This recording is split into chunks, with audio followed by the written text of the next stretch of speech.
bersyukur untuk hari ini. Kami sudah berkumpul dan memuji Tuhan, dan sekarang kami mau mendengar firman Tuhan.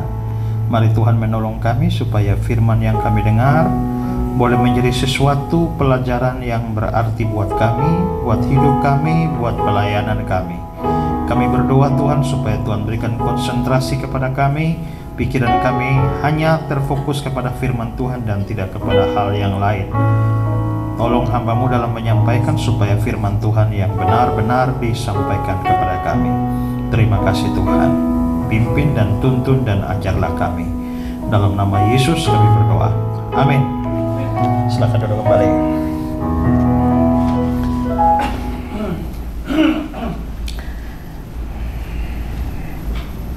Baik, shalom. Selamat tahun baru buat yang tidak ketemu saya di awal tahun, ya. Baik saudara-saudara, hari ini kita akan belajar firman Tuhan dan tema kita hari ini adalah kasih yang dikritik. Teks yang mau saya bahas ini adalah Yohanes 12, 1-8. 6 hari sebelum Paskah, Yesus datang ke Betania, tempat tinggal Lazarus yang dibangkitkan Yesus dari antara orang mati. Di situ diadakan perjamuan untuk dia dan Marta melayani sedang salah seorang yang turut makan dengan Yesus adalah Lazarus. Maka Maria mengambil setengah kati minyak narwastu murni yang mahal harganya, lalu meminyaki kaki Yesus dan menyekanya dengan rambutnya, dan bau minyak semerbak di seluruh rumah itu.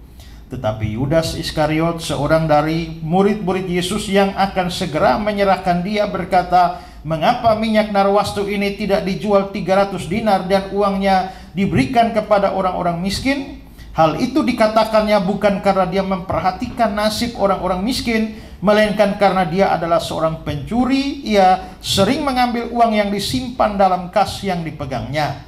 Maka kata Yesus, "Biarkanlah dia melakukan hal ini mengingat hari penguburanku. Karena orang-orang miskin selalu ada pada kamu, tetapi aku tidak akan selalu ada pada kamu." Nah, saudara-saudara, ini cerita dikatakan 6 hari sebelum Paskah, dan Tuhan Yesus pergi ke Betania.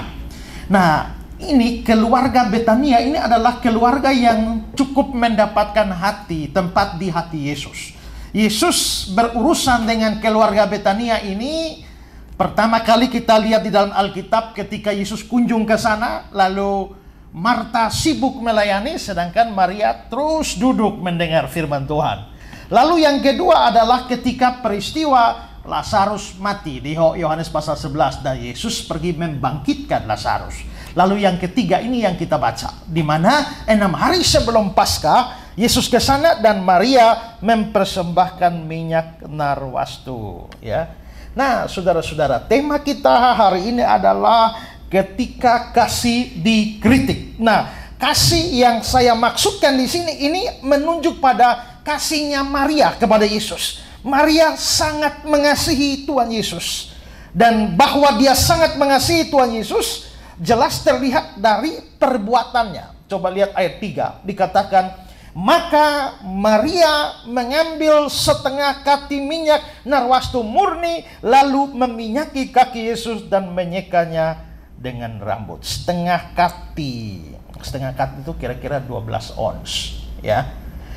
Nah, saudara-saudara, ini adalah tindakan Maria, dan ini adalah tindakan yang luar biasa. Kenapa, saudara-saudara? Karena apa yang dipersembahkan Maria pada Yesus itu adalah sesuatu yang sangat mahal, ya. Sesuatu yang sangat mahal. Coba perhatikan ayat yang ketiga sekali lagi, dikatakan begini.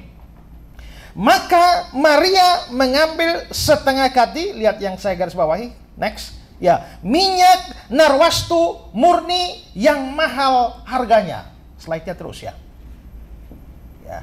Minyak narwastu murni yang mahal harganya. Lalu kalau kita bandingkan dengan Markus 14 ayat yang ketiga, dibilang minyak narwastu murni yang mahal harganya. Jadi memang minyak ini mahal.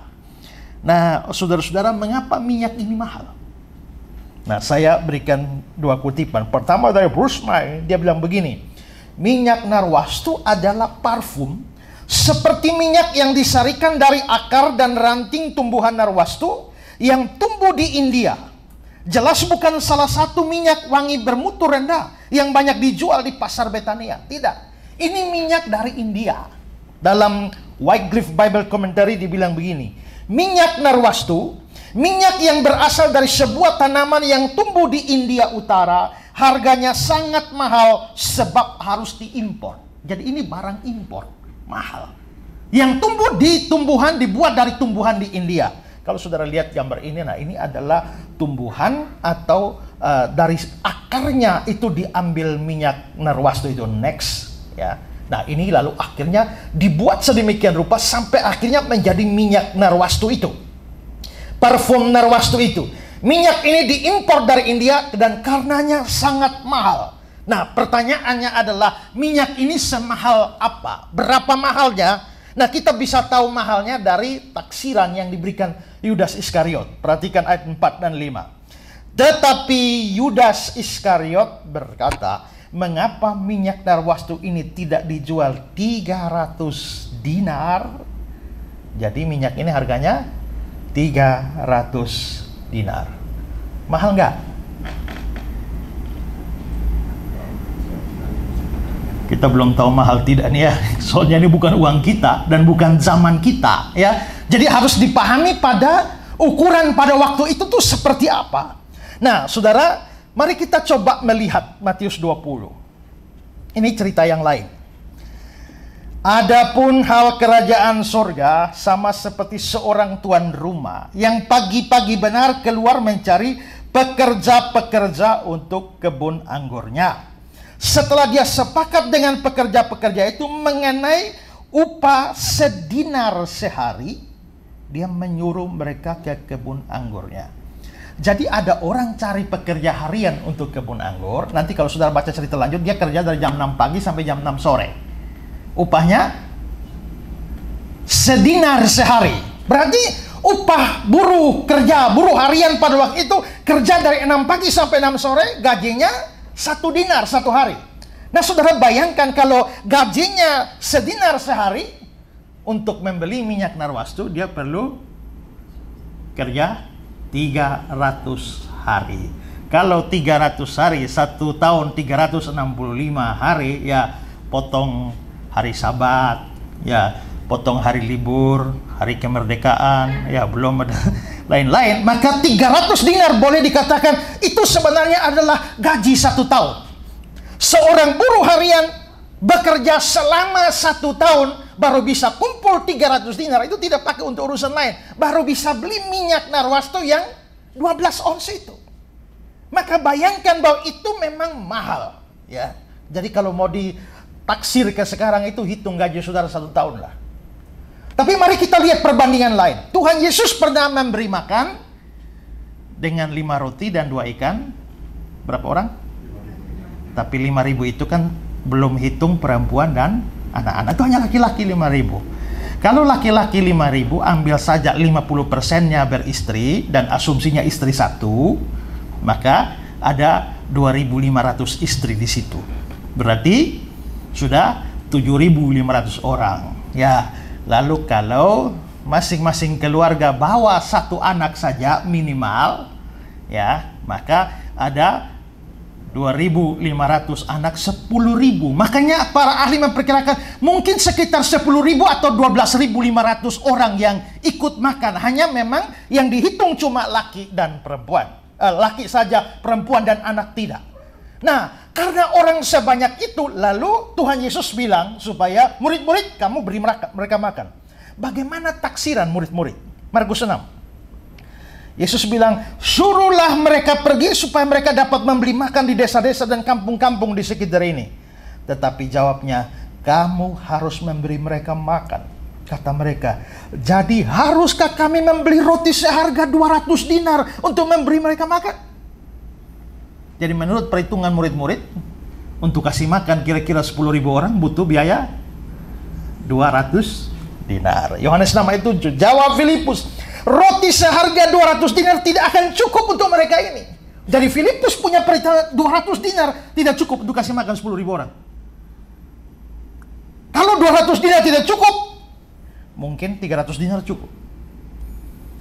Jadi 300 dinar itu kira-kira bisa untuk beli roti, kasih makan 10.000 orang minimal. Nah, kalau hari ini kita kasih makan 10.000 orang, satu orang satu ketul roti, harga 5.000 saja, berapa? Nah, itu udah. Ya. Artinya itu bukan jumlah yang murah, ya. Bukan jumlah yang murah. Jadi minyak narwastu itu pasti sangat-sangat mahal. Selain itu, minyak tersebut tidak sembarang disimpan. Dia mempunyai tempat simpanan sendiri.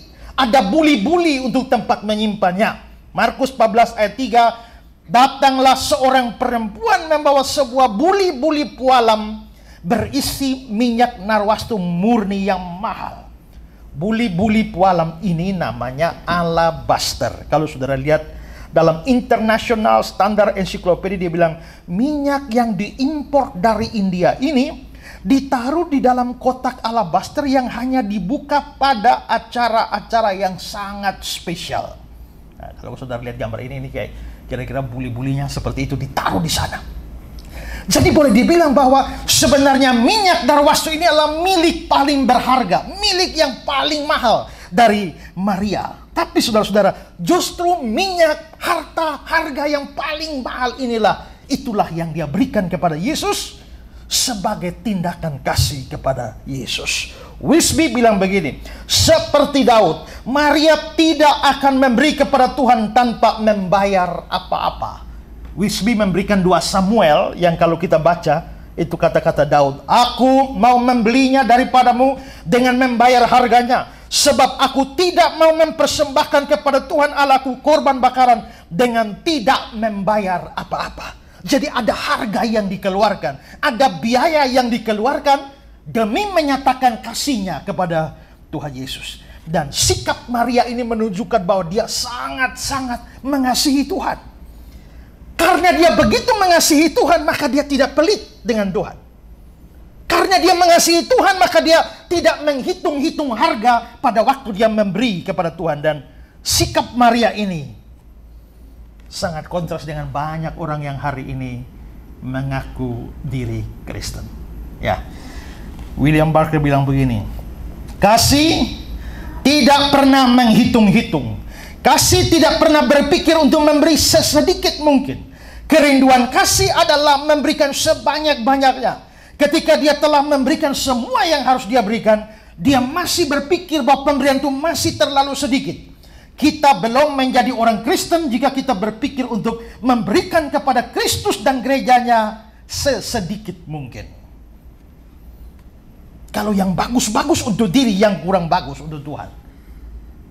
Saya ingat salah satu cerita dari Barclay adalah seorang misionaris di India satu hari bertemu dengan seorang ibu bawa 2 anak.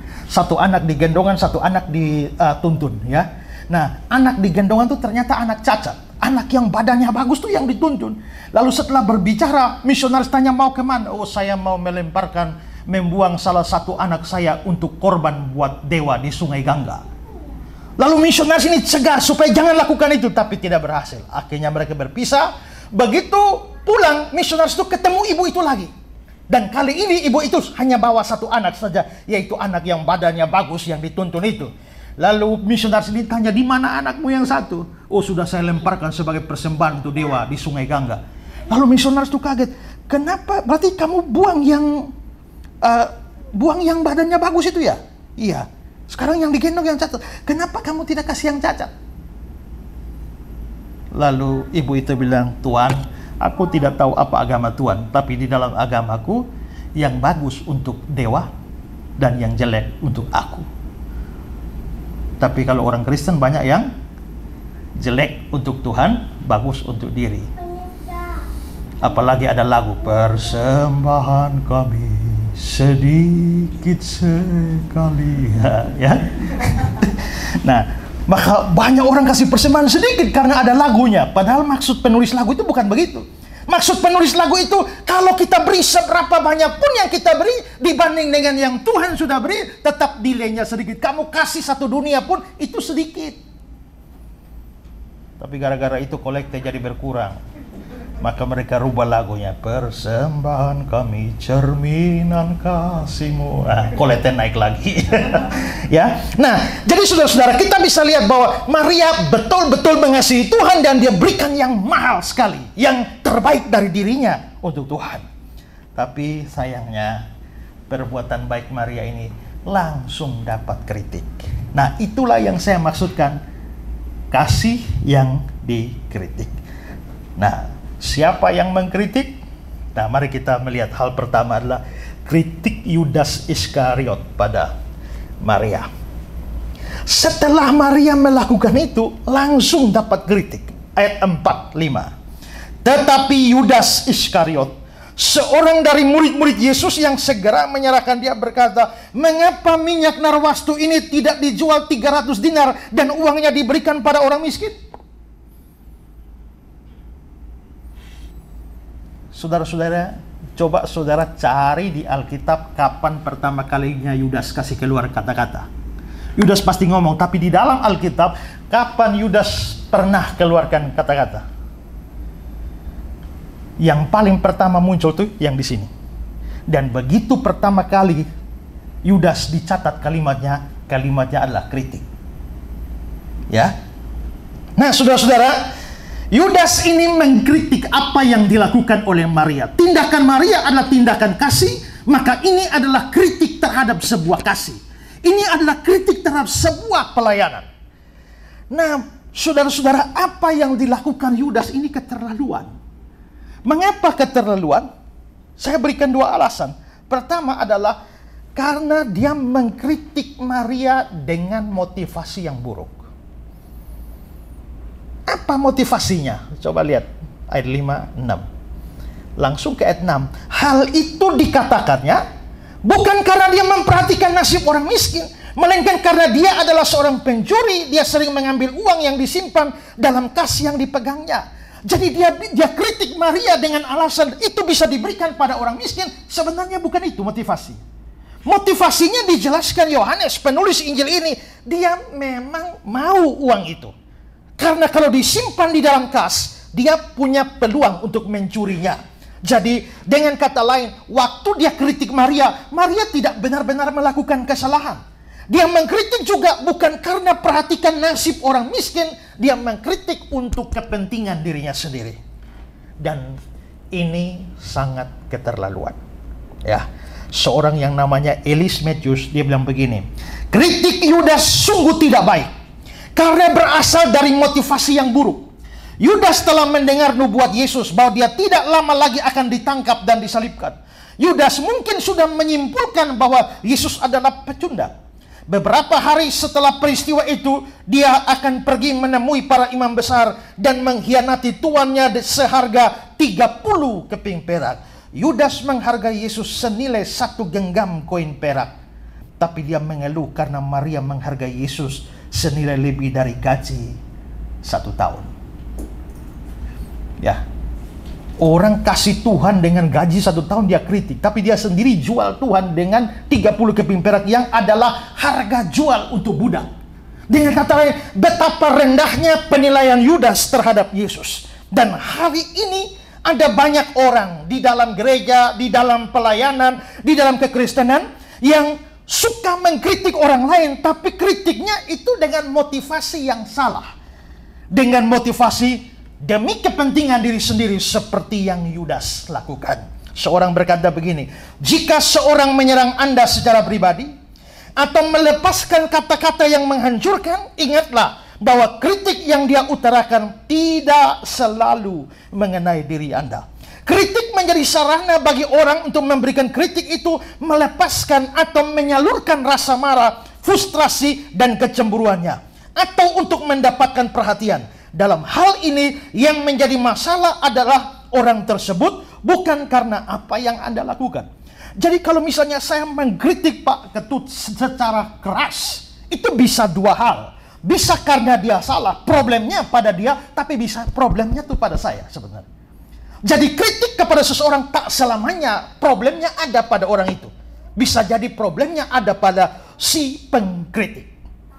Ya, saya Menarik, ada kata-kata dari Abraham Lincoln. Dia bilang, dia yang memiliki hak untuk mengkritik adalah dia yang memiliki hati untuk membantu. Jadi kalau kerjanya hanya mengkritik tapi tidak membantu, itu sebenarnya tidak punya hak kritik.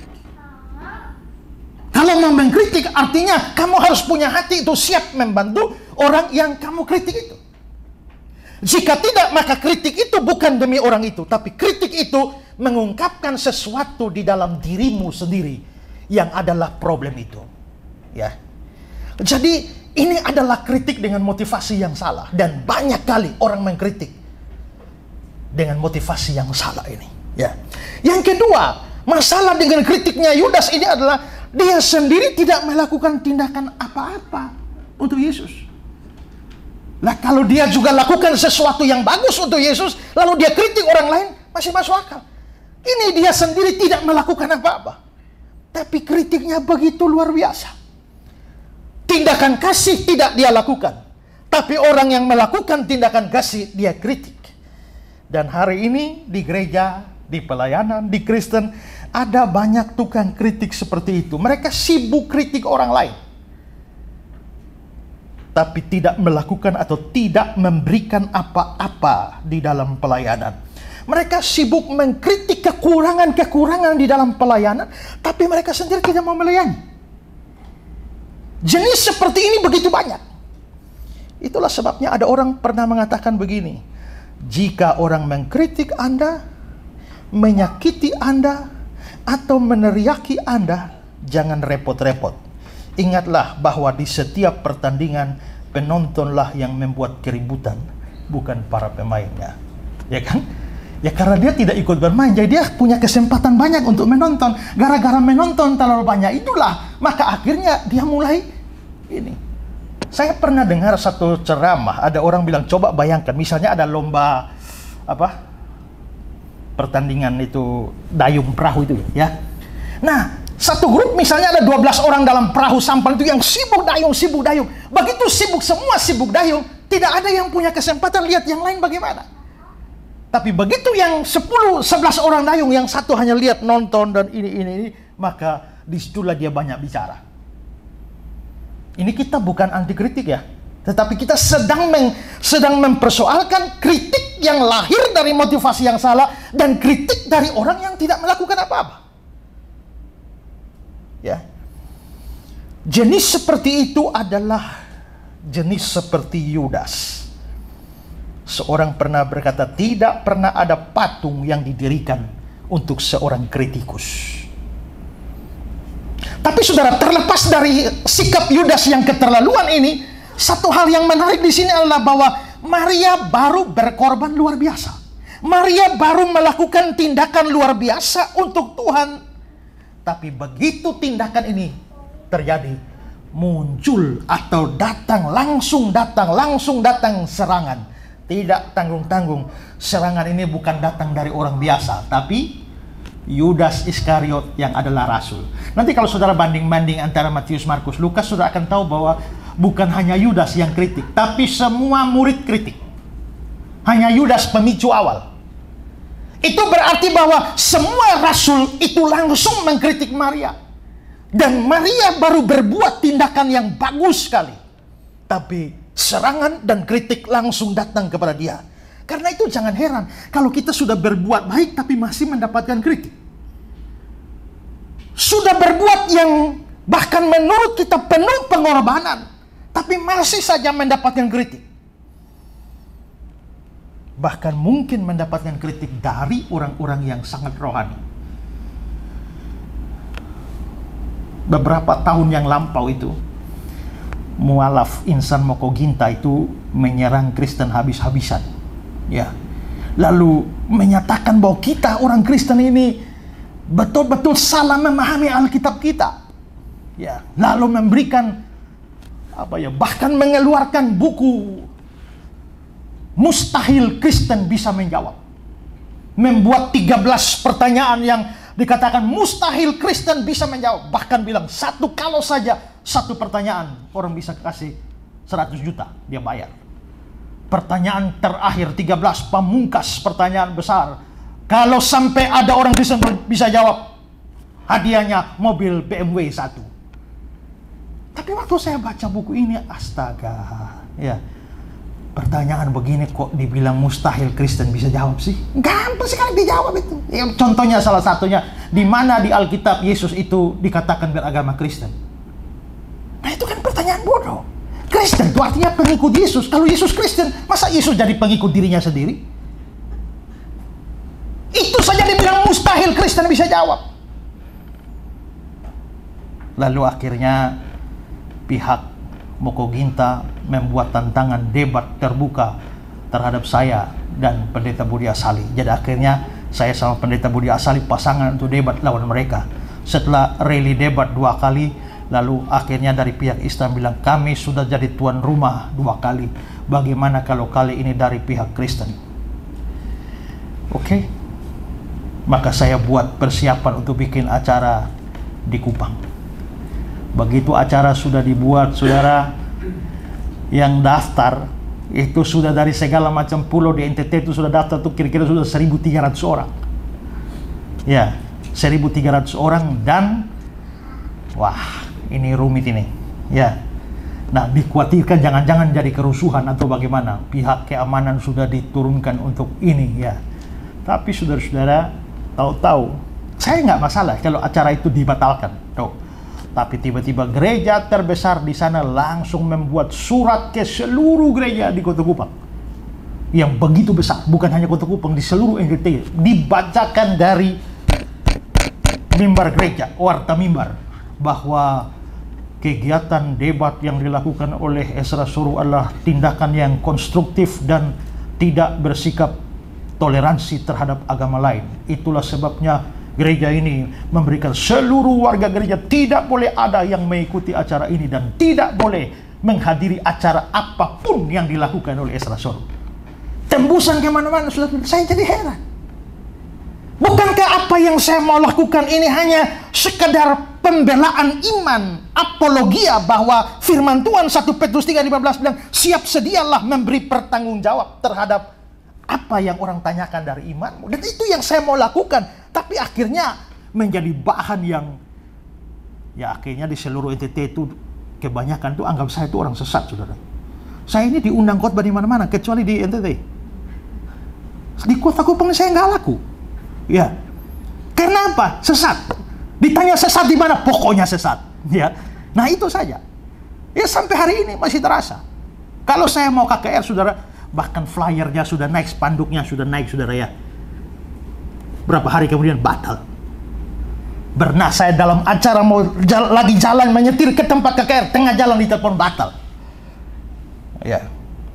Makanya saya sudah kebaskan di Bukaki di sana. Makanya saya banyak ke Surabaya. Nah, jadi saudara-saudara, perhatikan bahwa itu dengan kata lain sebuah perbuatan yang baik, sebuah perbuatan yang benar. Jangan berpikir bahwa bisa lolos dari kritik. Maria melakukan yang benar dan baik, tapi langsung mendapatkan kritik. Tidak ada orang hebat di dunia ini yang tidak dikritik. Rasul Paulus itu juga kena kritik. Maka dia dibilang dalam 1 Korintus 9:3, inilah pembelaanku terhadap mereka yang mengkritik aku. Berarti memang ada, dia dapat kritik. Dan dia melakukan pembelaan. Jangankan Paulus, Tuhan Yesus pun. Kalau ada orang susah, orang sengsara, orang berdosa, itu kan perlu diangkat, perlu didekati, perlu merangkul orang-orang berdosa itu. Dan Yesus melakukan itu. Tapi apakah Yesus bebas dari kritik? Tidak. Matius 9. Kemudian Yesus makan di rumah Matius. Datanglah banyak pemungut cukai orang berdosa makan bersama-sama dengan dia dan murid-muridnya. Pada waktu orang Farisi melihat hal itu, berkatalah mereka kepada murid-murid Yesus, mengapa gurumu makan bersama-sama pemungut cukai dan orang berdosa? Yesus saja dipersilakan. Yesus saja dikritik. Paulus dikritik. Rasul-rasul yang baik dikritik. Lalu siapa kita yang kira-kira bisa lolos dari kritikan? Memang kita harus akui ya, ada kritik-kritik yang dilakukan dengan motivasi yang baik. Dengan motivasi kasih. Dengan tulus untuk membangun, untuk merubah. Kita tidak menyamaratakan semua kritik sebagai sesuatu yang negatif. Tetapi yang kita bicarakan di sini adalah kritik yang betul-betul menghancurkan dan bersikap negatif, motivasi yang buruk, seperti kritik Yudas. Dan siapapun kita, apapun yang kita lakukan, tidak akan bisa bebas lolos dari kritikan yang negatif seperti ini. Makanya Hubbard bilang begini, jika Anda tidak mau dikritik, jangan lakukan apa-apa, jangan katakan apa-apa, dan jangan jadi apa-apa. Hanya saya pikir juga itu pun tidak bisa lolos dari kritik. Kamu ini tidak bikin apa-apa, ya. Kamu ini tidak ngomong apa-apa, kamu tidak jadi apa-apa, itu juga bisa dapat kritik juga. Ya, tapi maksud Hubbard adalah bahwa ketika kita mulai action, maka itu terbuka kemungkinan yang besar untuk kita dikritik. Justru adanya kritikan mungkin, sekali lagi ya, adanya kritikan mungkin bisa menunjukkan bahwa kita memang sudah melakukan sesuatu. Makanya bisa dikritik. Maka Hubbard kembali bilang, jika Anda tidak pernah dikritik, berarti Anda tidak pernah melakukan satu hal penting. Kritik adalah tanda bahwa Anda sudah layak untuk diperhatikan. Berarti aktivitas Anda sudah layak untuk memberi perubahan pada lingkungan. Dia lanjut. Ada kata-kata bijak lama dari Persia yang mengatakan, anak-anak kecil melemparkan batu ke arah pohon yang penuh dengan buah. Coba lihat di sekitar Anda dan lihatlah bahwa memang demikian. Jika Anda dikritik, itu karena Anda sedang melakukan sesuatu. Kalau pohon mangga berbuah, itu anak-anak biasa angkat batu dan lempar. Kalau pohonnya nggak ada buah sama sekali, coba lihat ada anak yang angkat batu dan lempar. Dia lempar apa? Dia gila barangkali. Ya. Jadi bagaimana sebenarnya sikap kita terhadap kritikan? Jikalau kritikan itu benar, dengan motivasi yang benar sesuai firman Tuhan, atas dasar kasih dengan maksud yang baik, maka terimalah kritikan itu. Untuk introspeksi diri agar kita bisa lebih baik. Ingatlah bahwa tidak semua orang yang mengkritik Anda itu seperti Yudas. Walaupun memang ada juga Yudas. Tapi tidak semua yang mengkritik adalah Yudas. Beberapa di antara mereka memang ingin mengatakan kebenaran kepada kita. Karena itu tidak usah kurang hati, tidak usah membenci si pengkritik. Bahkan seandainya kritik disampaikan dengan cara yang tidak bagus. Tapi motivasinya bagus. Terimalah kritik jika kita dikasihi tanpa syarat oleh yang mengkritik. Terimalah kritik jika kritik itu tidak dinodai dengan agenda pribadi yang mau menjatuhkan. Terimalah kritik jika kritiknya bertujuan membangun dan merubah kita. Terimalah kritik jika orangnya memang bukan orang yang suka mengkritik segala sesuatu. Terimalah kritik jika orangnya siap memberi dukungan untuk menjadi lebih baik dari orang yang dikritik. Terimalah kritik jika orangnya sendiri mempunyai pemahaman dan pengetahuan yang mendalam dalam bidang yang dia kritik. Tapi kalau kritik itu tidak benar, kritik itu dengan motivasi yang buruk, kritik itu tidak sesuai firman Tuhan, apalagi kritik itu lahir dari kebencian dan rasa ketidaksenangan, iri hati, abaikan kritik seperti itu. Ya. John Douglas bilang, belajarlah membedakan kritik yang membangun dan yang merusak, hargai yang membangun, abaikan yang merusak. Seorang yang namanya T, dia bilang, tidak peduli apa yang dilakukan pembenci, abaikan mereka sampai mereka menghilang. Jangan pernah membiarkan diri saudara, hidup saudara dikuasai oleh kritikan-kritikan model seperti itu. Karena kritikan itu bagaimanapun juga akan terjadi. Tidak peduli apa yang Anda lakukan atau bagaimana Anda bersikap, itu akan ada. Saudara, ada satu ayat yang menarik tentang Yesus. Ya, coba lihat Matius 11. Karena Yohanes, maksudnya Yohanes Pembaptis. Karena Yohanes Pembaptis datang, dia tidak makan. Maksudnya bukan Yohanes tidak makan, mati nanti. Maksudnya tidak makan-makan, tidak ikut pesta-pesta gitu loh. Karena Yohanes datang, dia tidak makan, tidak minum, tidak ikut minum-minum dalam pesta. Dan mereka berkata, dia kerasukan setan. Karena Yohanes tidak ikut pesta senang-senang, orang kritik dia. Kamu ini kerasukan setan. Tapi Yesus datang sebaliknya. Kemudian anak manusia datang, dia makan, dia minum. Yesus ikut pesta, di pesta kawin di Kana, ikut. Bahkan dia bikin anggur untuk orang minum. Dan mereka berkata, lihatlah, dia seorang pelahap dan peminum. Yohanes tidak makan dan tidak minum, dibilang kerasukan setan. Yesus makan dan minum, dibilang dia pelahap, tukang minum. Jadi kalau mau tanya, jadi lu nih maunya apa? Mau dapat tempeleng enggak? Orang tidak makan salah, orang makan salah. Tidak minum salah, minum juga salah. Yang begitu itu selalu ada. Ya. Saya baca tulisan siapa ya? Tony de Mello. Dia bilang ada orang nelayan, begitu dia tangkap ikan dari laut, ikan segar, lalu dia mulai pengen jual, maka dia bikin tempat jual, lalu dia kasih tulisan di atas, di sini dijual ikan segar. Langsung dia jual, di sini dijual ikan segar. Lalu orang datang, lihat. Pak, semua orang sudah di sini juga tahu yang Bapak jual tuh ikan segar. Mana mungkin Bapak jual ikan rusak? Jadi nggak perlulah ada kata segar di atas. Oh gitu ya? Ya. Hapus. Maka tinggal kalimatnya, di sini dijual ikan. Nggak ada segar lagi. Orang kedua datang, Pak, ini kalimat ini nggak cocok itu. Di sini dijual ikan. Tanpa Bapak tulis di sini juga orang tahu Bapak jual di sini. Masa Bapak ada di sini jualnya di sana? Jadi nggak cocok itu kelebihan kata. Jadi hapus saja.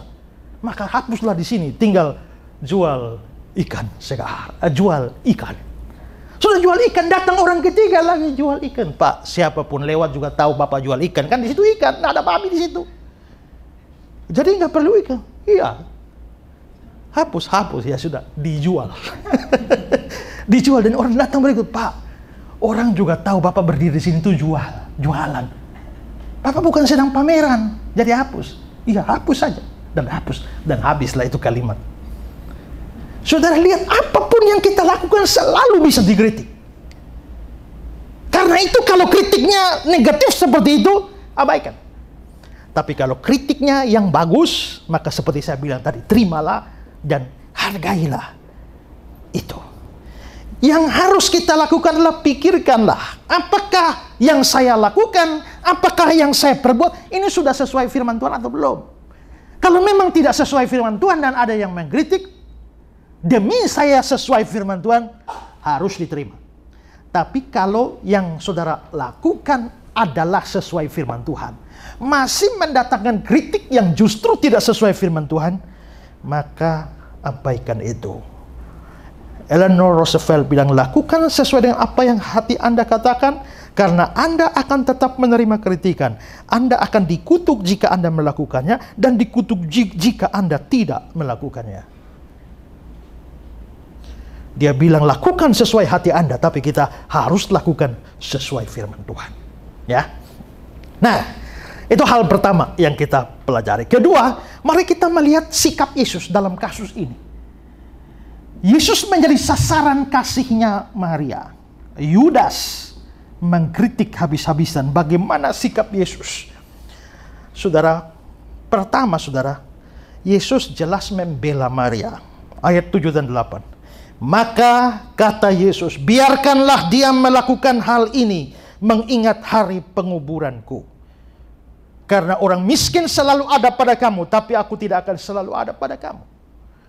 Dalam Matius pasal 26 ayat 10, tetapi Yesus mengetahui pikiran mereka lalu berkata, mengapa kamu menyusahkan perempuan ini? Dari kata-kata Yesus ini jelas dia membela posisi Maria. Dia justru menyalahkan para pengkritik yang telah mengkritik Maria. Matthew Henry bilang, di sini dia memihak wanita yang baik, jujur, penuh pengabdian dan bermaksud baik itu. Dan dia menentang semua muridnya meskipun mereka kelihatannya memiliki alasan yang kuat untuk bersikap demikian. Membela yang benar, itu yang dilakukan oleh Yesus. Dan sikap Yesus ini harus diteladani. Saya mau kutip kata-kata Pendeta Budi Asali. Dia bilang begini, biasanya kalaupun kita tahu seorang itu benar, tapi karena yang menyerang atau mengkritik itu banyak, kita lalu memilih amannya dengan jalan berdiam diri atau bahkan berpihak kepada para penyerang. Ini jelas adalah sikap yang salah. Kita harus meniru Yesus yang berani membela orang benar yang diserang atau dikritik oleh banyak orang. Harus berani. Kalau kita tahu seorang benar, biarpun 100 orang mengkritik dia, kita harus berdiri dan membela. Kalau kita yakin itu benar. Tapi yang menjadi tekanan di sini adalah Maria. Maria telah melakukan suatu tindakan kasih dan pengorbanan yang besar, dan dia langsung dikritik dan diserang. Tapi adalah sebuah penghiburan bagi Maria bahwa Yesus justru membela dan membenarkan apa yang dia lakukan. Dan ini jadi pelajaran penting bagi kita. Ya, asal tindakan kita sesuai firman. Asal tindakan kita sudah benar, tidak peduli sekeras apapun orang menyerang, sekeras apapun orang mengkritik, Tuhan Yesus pasti ada di pihak kita. Tuhan Yesus pasti membela kita, asal kita memang lurus dan benar. Kedua, saudara, Tuhan Yesus memuji, bukan hanya membela tapi memuji. Ini nampak dalam Injil Markus. Markus 14 ayat 6. Tetapi Yesus berkata, biarkanlah dia. Mengapa kamu menyusahkan dia? Dia telah melakukan sesuatu perbuatan baik kepadaku. Dia lakukan perbuatan baik. Ini berarti tindakan Maria itu menyenangkan Tuhan. Tuhan menganggapnya sebagai suatu perbuatan baik. Tuhan menerimanya dan memberikan pujian. Saudara, Tuhan bilang itu yang dilakukan Maria itu baik. Di dalam bahasa Yunani, baik itu ada dua. Ada dua kata yang sama-sama berarti baik. Pertama itu agathos. Agathos itu baik secara moral. Makanya dalam Lukas 18, ada seorang pemimpin bertanya, guru yang agathos, guru yang baik, itu baik secara moral. Dia tidak jahat. Dia tidak melakukan hal-hal yang tidak bermoral. Ini kebaikan secara moral. Tapi kata yang kedua itu adalah kalos. Kalos itu baik, tapi baik bukan hanya secara moral, tapi baik dalam pengertian secara moral ya, bisa berarti indah, bisa berarti menyenangkan, bisa berarti berguna, bisa berarti berjasa. Makanya ketika Yesus bilang, akulah gembala yang kalos, artinya Yesus itu bukan hanya orang baik secara moral, dia indah, dia menyenangkan, dia memuaskan, dia berguna, dia berjasa dalam medan kata kalos. Nah, jadi agathos itu hanya baik secara moral. Kalos itu artinya indah, menyenangkan, berguna, dan berjasa. Nah, lihat ke Markus 14 ayat 6. Biarkanlah dia, mengapa kamu menyusahkan dia? Dia melakukan perbuatan yang bukan agathos, tapi kalos. Itu berarti dalam penilaian Yesus, apa yang Maria lakukan bukan hanya baik secara moral, tapi itu sesuatu yang indah, sesuatu yang bermanfaat, sesuatu yang menyenangkan dan memuaskan Yesus. Yesus puas dengan apa yang dilakukan oleh Maria, dan karenanya dia memuji tindakan yang baik, bermanfaat, dan menyenangkan. Pikirkan, apa yang saya buat ini menyenangkan Tuhan? Apa yang saya buat itu bermanfaat bagi pekerjaan Tuhan? Apa yang saya buat itu kalos? Kalau ya, tidak peduli dunia mengkritik, Tuhan pasti memuji. Ketiga, Tuhan menghargai ini. Bukan hanya membela dan memuji, tapi juga menghargai. Perhatikan Matius 26:13. Aku berkata kepadamu, sesungguhnya di mana saja Injil ini diberitakan di seluruh dunia, apa yang dilakukan ini akan disebut juga untuk mengingat dia. Di mana saja Injil diberitakan di seluruh dunia, apa yang dibuat ini, pemberian minyak narwastu itu, akan disebut untuk mengingat Maria. Yang dimaksudkan Injil di sini adalah seluruh cerita tentang Yesus, dan apa yang Yesus katakan ini akhirnya kan terjadi dengan masuknya kisah ini dalam Injil Matius, Markus, Lukas. Sehingga hari ini kalau orang bicara firman Tuhan, orang ingat Maria. Seperti kita hari ini kan, Maria tinggal di Betania 2000-an tahun yang lalu. Bagaimana namanya bisa disampaikan, dibicarakan di apartemen Bellevue pada tahun 2024 dengan kesan yang positif. Maka apa yang Yesus katakan itu terjadi. Henry bilang sungguh luar biasa tindakan iman dan kasih dari wanita itu. Sampai-sampai para pemberita mengenai penjaliban Kristus dan para penulis sejarah penderitaannya tidak dapat tidak memperhatikan perikop tersebut dan menyebarluaskannya serta mengabadikannya untuk dikenal. Hari ini kalau saudara pergi ke Israel, terutama kalau saudara mengunjungi kota Betania, ya, nama Maria harum di sana. Kenapa? Karena di sana banyak dijual minyak wangi, parfum. Mereknya, coba lihat beberapa parfumnya. Next, ya. Nah itu ada nama Maria di sana. Jadi akhirnya terabadikan juga. Ada banyak orang yang namanya dikenal luas, tapi jelek. Dulu saudara, ada seorang noni Belanda, namanya Nyonya Kafit. Dan Nyonya Kafit ini tinggal di Surabaya. Dia suaminya adalah pelaut. Nah, karena suaminya adalah pelaut dan suka melaut, berlayar berbulan-bulan baru balik, maka Nyonya Kafit ini kesepian. Lalu Nyonya Kafit ini adalah mantan PSK. Dan karena itulah maka dia menjadi germo dan kumpul banyak orang. Lama-lama begitu banyak orang datang. Dan Nyonya Kafit ini namanya Doli Kafit.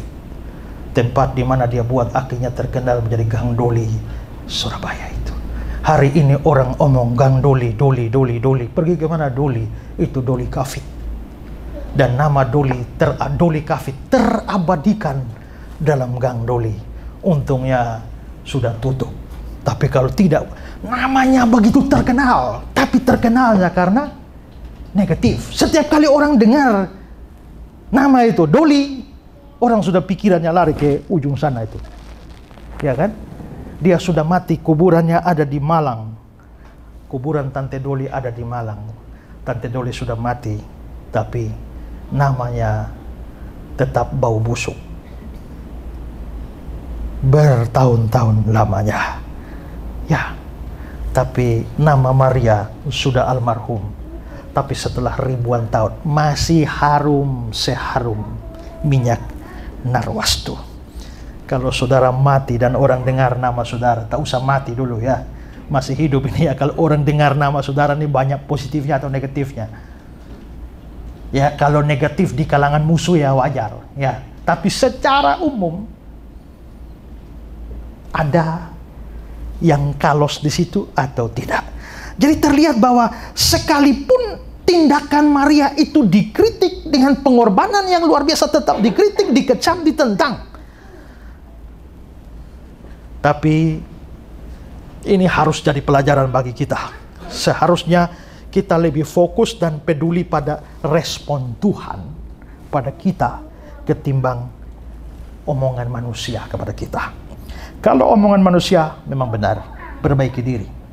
Tapi kalau tidak, fokuslah apakah Tuhan memang menganggap apa yang kita lakukan kalos atau tidak. Manusia melihat di depan mata, tapi Tuhan melihat hati. Dan Paulus bilang dalam Galatia 1 ayat 10, jadi bagaimana sekarang? Adakah ku cari kesukaan manusia atau kesukaan Allah? Adakah ku coba berkenan pada manusia? Sekiranya aku masih mau mencoba berkenan kepada manusia, maka aku bukanlah hamba Kristus. Tapi ini juga berarti bahwa kalau kita sungguh-sungguh melakukan tindakan kasih dan pelayanan, sesederhana apapun, pasti dihargai, dihormati, dan dipuji oleh Tuhan. Kita punya pelayanan masing-masing yang mungkin remeh sekali, kecil sekali, tapi itu dihargai oleh Tuhan. Saya mau tutup dengan 2 komentar Henry.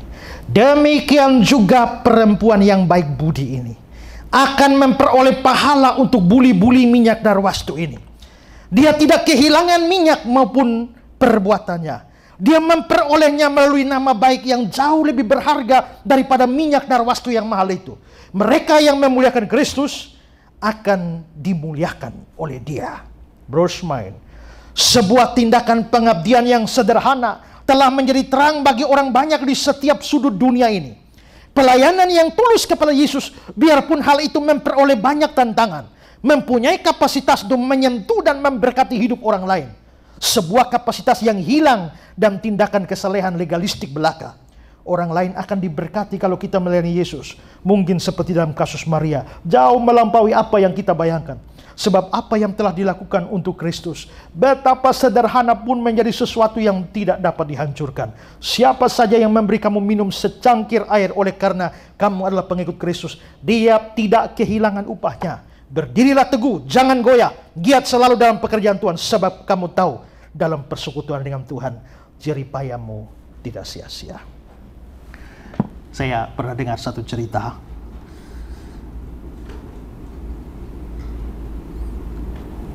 Seorang koster, penjaga gereja, pengurus gereja mati. Dia orang percaya masuk surga. Setelah itu pendeta setempat juga mati dan masuk surga. Ini hanya cerita saja, ya, ilustrasi saja. Maka pendeta dan koster ini sama-sama masuk surga, sama-sama orang beriman. Tapi ternyata di surga, pendeta tuh lihat, waduh, koster itu punya upah, pahala yang berkilau-kilauan. Tapi pendetanya kalah berkilau. Lalu pendeta protes, kenapa koster yang hanya jaga gereja saja kok berkilau, lebih pahalanya lebih besar? Lalu ada yang berikan jawab, ya karena pendeta datang hanya berkhotbah saja. Tapi koster itu jam 5 pagi dia sudah bangun, dia sudah sapu gereja, dia sudah pel gereja, dia sudah atur semua tempat. Setelah itu sebelum dia menyelesaikan semua, dia berlutut di bawah mimbar dan dia berdoa, Tuhan tolong Pak Pendeta, supaya kalau Pak Pendeta berkhotbah banyak orang bertobat dan percaya Yesus. Jadi pendeta memang berkhotbah dapat banyak jiwa, tapi sebenarnya koster juga lebih banyak lagi karena dia lakukan hal yang begitu kecil yang tidak terlihat tapi terlihat oleh Tuhan.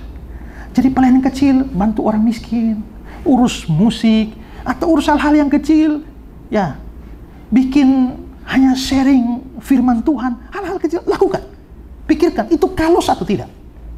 Kalau ya, lakukan sungguh-sungguh. Tak usah peduli dengan kritik-kritik yang tidak membangun, kritik-kritik yang menghancurkan. Lakukan sungguh-sungguh sampai Tuhan disenangkan dengan semua itu. Tuhan memberkati kita. Amin.